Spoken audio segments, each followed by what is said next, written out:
మీరు ఇప్పటికే ఆధ్యాత్మికంగా జాగృతమైన వ్యక్తి. కనీసం మీ తప్పేమిటో మీకు తెలుసు. what your mistake is. కనుక మరింతగా అనుసంధానమై ఉండడానికి ప్రయత్నించండి.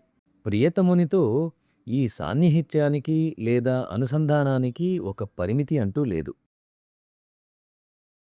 దీన్ని మరింతగా అన్వేషించండి. అటువంటి సంబంధం దీనికి ఒక అడ్డంకిగా భావించకండి.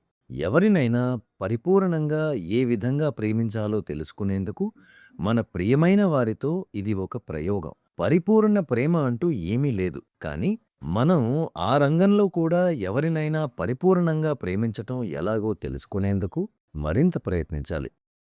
What is important is not arriving at perfection. ముఖ్యమైనది ఏమిటంటే పరిపూర్ణతకు మనం రాలేకపోవడం. అయితే మన ప్రయత్నాలు, మనం చేసే పనులు పరిపూర్ణత దిశగా ఉండాలి. అది ఏమైనప్పటికీ ఉద్యోగం, ఎవరితోనైనా అనుబంధం, చదువుకోవడం, ఆటలాడడం అత్యున్నతంగా చేయండి.